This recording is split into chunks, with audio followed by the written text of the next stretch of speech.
Welcome back to another episode of Growth Marketers Podcast. I am Solomon Timothy. And I am Taylor Rowe. We have an exciting episode for you guys today. Today we talked about B2B marketing, which is something that we do every day. A large percentage of our clients at OneIMS are in the B2B space in some capacity, selling to other businesses. So, we live and breathe, B2B marketing and just marketing in general. So we talked really about just kind of understanding who your audience is and how you can actually go about channel selection and different strategy ideas for the B2B space. And really, should you invest in digital marketing if you're marketing to other businesses or you sell through distribution partners or something along those lines. So hope you enjoy the episode. As always, if you have questions, feel free to send us an email or comment in the comment section.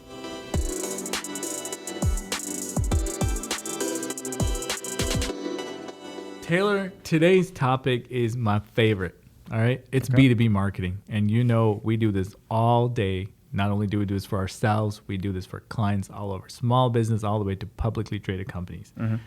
And we're trying to make a podcast episode, which is really impossible to do that in I don't know how much time we have today. So let's dive in and let's give some tips, tricks, hacks, whatever we can from all the years that we've been doing this. What do you think? Mm-hmm. Let's do it.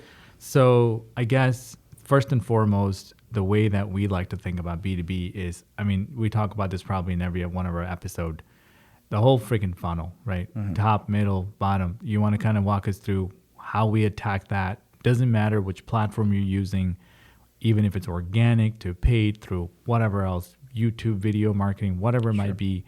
Let's speak to that buyer's journey and think about how the whole playbook has changed before and what do marketers need to be doing today if you are in a B2B space. Yeah.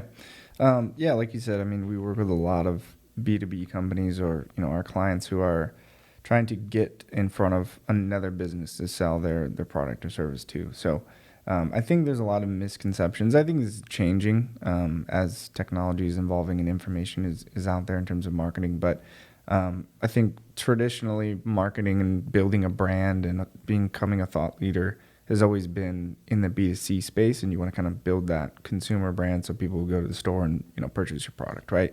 But ultimately, at the end of every B is a C, right? Every business, there's someone at that business. A business is just comprised of a bunch of people. Yeah. So I think whatever you're selling, product or service, you need to start breaking down who are your different buyers, who are the different buyer personas within that company, and who are the decision makers beyond that, right? So you may be actually selling or transacting with someone in the procurement department, for example, but someone in the engineering department may be the one that has to do the research, find the right firm, and do the vetting, and then actually hand that over to the procurement department. So I think just understanding the overall workflow of how whoever you're selling to, who's involved in that decision-making process, and then what goes into making that decision, what kind of research they're doing. So that's what we do with all of our campaigns. You kind of understand who are your different buyer personas, what's important to them, what's going to be the most effective way to get in front of them, introduce them to your brand, convert them into a lead, and then move them along in your sales funnel until they become a customer. And then even beyond that, in some cases, in terms of upsells and cross-sells and referrals, just customer engagement in general. So I think, again, just making that separation and understanding that there's still a person at the end of that computer or that phone that is making that purchasing decision, and you need to tailor your messaging and your marketing strategy in order to accommodate their buying decision. Right. And for us, we spend all of our time with B2B on the online side, Yep. right? We're doing everything that's online. So that starts with your website and what that website is and how the user goes through the website to find the different offers and everything else, the information that they were looking for. Then it transcends into them downloading, and then now you have a lead. Then you have nurture sequence, so you're doing emails right now. That's part of that whole process. Mm-hmm. And then we're talking about acquiring new user through Facebook, Google, the whole 9 yard, and then also developing and nurturing those audiences going through the same process. I mean, one thing that we do highly, highly recommend any B2B buyers do is marketing automation. And I know that it's a huge aspect of it if you're going to deal with volumes of leads and you have so many different kinds of leads coming at it. Let's say you do a webinar. Now you get a whole bunch of leads with a webinar. Let's say you did a trade show. A bunch of leads came from there. And now you have all these people. But, talk about the concept of MQL versus SQL, because that's where I think people throw it all together and just send one email newsletter once a month. Right. And everybody unsubscribes. Yeah, I think for whatever reason that's more common in the B2B space when it's actually probably more necessary, right? So things like marketing automation is a great point, because I hear all the time, I can't do this, or I can't do marketing because, my sales cycle might take 3 years or 4 years, or, we're doing trade shows and we have a sales team that does outbound, and we have a website, but it doesn't generate that much, or we get some leads through there, but a different team handles that. And then, like you said, we're using a MailChimp or something like that to just send a broad email out. It's not segmented by industry or anything like that. And then on the other side, you see something that's B2C, who they're doing tremendous brand awareness campaigns. They're, showing you dynamic content on the website. They have live chats coming up. Right. They're selling their platform on 100 different, their product on 100 different platforms, Amazon, their own website, other e-tail stores. Once you look at a product, you're getting product level, retargeting, remarketing. And email newsletters have popped in. Newsletters, you buy something, and they say, okay, users also buy this, and they're doing all that work for a $10 product or a $20 product. Why are we not applying this in the B2B world when we think it's more complicated? In reality, you need that. If it's a 4-year sales cycle compared to a 4-minute or a 4-day sales cycle, 4 seconds. Yeah, it's crazy to think that you're just going to do that with traditional efforts and do it to your maximum ability, right? So, like you said, understanding that buyer's journey, and then if you understand that decision-making process, how they start researching, when they start becoming aware of their problem, they start doing research into possible solutions, they're looking at competitors or alternatives, then finally they come to your website. Maybe they reach out to a salesperson, and then they're comparing quotes, then someone in that company leaves and they get a new person in that role. Whatever. I mean, there's so many different moving parts that if you don't have all of that mapped out and have content that's designed at each step of that funnel to move them along in the next funnel, then I don't know how. I mean, you're just guessing, and you're just hoping that someone's going to actually do business with you, right? And for whatever reason, historically, that's kind of how the business has been done. And the companies who are adapting to this new model are the ones that are really, separating themselves from the pack. And I love that, because I think that's what it really comes down to. And this is kind of what our strategists and analysts do all day, is figuring out who is in what bucket and how did they get there, and how do we get them to the next level, right? And synchronizing that information with your CRM system so that we know who's who, right? Yep. Because you have to be marketing to your CRM system. Your CRM, it's not, in one silo, and then you have your marketing campaign and all your data is in another. We have to be talking back and forth so we can see the opportunity stage, or you can see what stage of the funnel this person is in. And even if they're a customer, we know that that's an existing customer, so we need to do something different with that particular contact. That's what I think makes B2B marketing really complex, because it's a big machine, but lots of little pieces of it. Top of funnel machine is working, doing its job. The middle of funnel is doing its job. The bottom of funnel is doing its job, and actually marketing to your customer. If you can keep up all of those plates, right, spinning, you got one more, which is marketing to your existing customer. It has to happen all at the same time. And to add another layer of that is then you have to replicate that possibly across multiple industries, because Correct. A lot of B2B companies, they're working with industry-specific clients where that buying experience and that decision-making experience is completely unique. So you can't blanket your marketing strategy across the board and hope that it aligns Correct. With your customers. So exactly like you said, there's so many different platforms and different touch points that happen even before they reach out to you in most cases, especially if they can't find you online. That's another issue. But let's say we do show up for, let's say, for example, we're a managed IT solutions provider, right? So we're working with other small to medium-sized businesses, and we're providing IT solutions, right? As a smaller company, maybe they're growing, maybe they have internal staff, they're going to have issues all along the way. So they're having connectivity issues, they have issues with their printer, they're doing Google searches, they're looking on YouTube, they're listening to podcasts, they're going to local networking events for unrelated, activities, they're joining business groups, they're updating their LinkedIn profile, they're hiring, they're getting new customers. All along this way, these, whether they're conscious or subconscious things that are happening, or if you wait until they go and Google, managed IT solutions provider near me, that will be the first time they ever hear of you, if you even show up number one or number two, which, again, it's very competitive. So there's a lot that you can do before they even are at that breaking point where they need your services. And by the way, that's only if they ever realize they need your services. If you don't do anything to create the demand, then you're never going to get in front of that particular audience. And I think I worry about that B2B marketer who is thinking, if I spend $1,000, how much sales am I going to get? Mm-hmm. Because all the stuff we just talked about, it's just getting the ball rolling. It's just building momentum.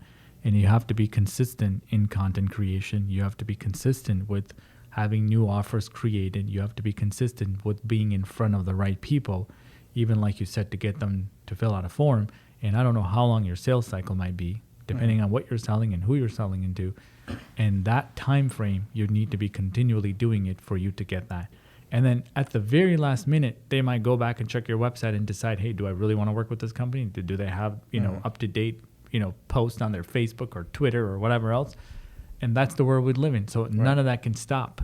Yep. Yeah, and I think, like you said, that's probably the frustrating part, and why it's easier for a consumer brand to spend money on advertising, because a lot of times you'll see a much more immediate return. In the B2B space, for the most part, you have to look at that long-term growth, which you should be looking at for your business anyway.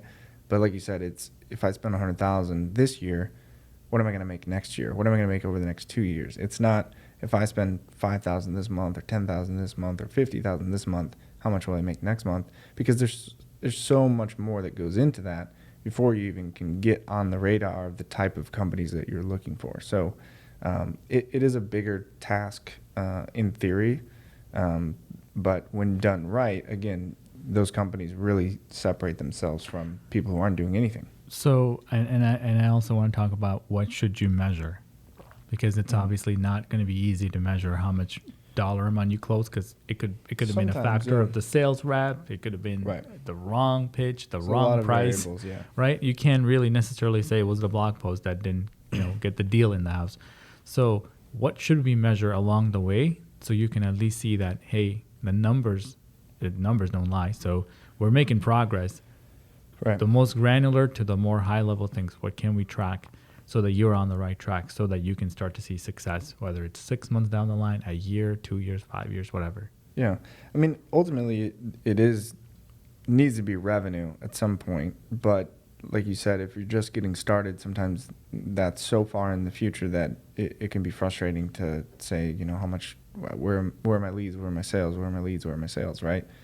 So I think you just kind of work backwards from there and say, well, how many opportunities or how many leads are we getting? Or how many meetings? Exactly. How many meetings does marketing book mean? If you know that every deal that you close is worth $1 million, or it's worth $50,000, or it's worth $10,000, whatever it is that you're selling your product or service, let's say it's worth $20,000, right? So that means every meeting that you get through marketing channel, in theory, is the opportunity to make $20,000, right? So if you look at it that way, then you're going to do everything you can to get that information out there, drive more traffic through organic search and get more eyeballs on your blog posts and your website, drive more bottom of the funnel traffic through paid search. You're going to be out there promoting your business on LinkedIn. You're going to go to local networking events. You're going to start a podcast. You're going to do all of these different things, because if you can get a couple of bits of pieces of information in front of the right people at the right time, and generate a few leads from each of those different platforms, and again, it's not going to be a linear path. So you're going to have somebody who sees a YouTube video and reads a blog post and downloads an ebook, and then, finally sees you at a trade show, and you're going to attribute that lead to the trade show. Right. But in reality, there's so many other things that are impacting their decision, that again, the wider you can cast that net in order to get in front of the right audience, the more opportunities you are going to have for those meetings that are worth $20,000, $30,000, $40,000 for your organization. So don't get too tied up in, if I can't track it accurately, then I might as well never do it, right? That doesn't make any sense when it can be done and you can track it up into a point. There's always going to be sort of that black box of marketing where you don't know exactly which data points led to that lead or that customer. But that technology is evolving every day, and we're getting better and better at understanding this and the psychology of it. So just continue to improve and test and do more on the platforms that make sense for you. Right. And I think the biggest thing you could do is align your sales with your marketing, and having conversations consistently. I mean, we are a marketing company and we're constantly talking to our sales side of our customers. Are these leads that we're driving relevant? Yeah. Are they qualified? Are they asking the right questions? Do we need to tweak our targeting? Here is the cost per lead today. And is that right? Is that what we're targeting? And are we willing to pay more for this kind of a contact? Do you know what I'm saying? Yeah. And what are we doing to, folks that didn't buy from you last time or a year ago? What are we doing to drum up that contact again? And I guess aligning that so that we're not wasting our efforts on the marketing side and the leads that we produce aren't really useful for the sales team. Yeah.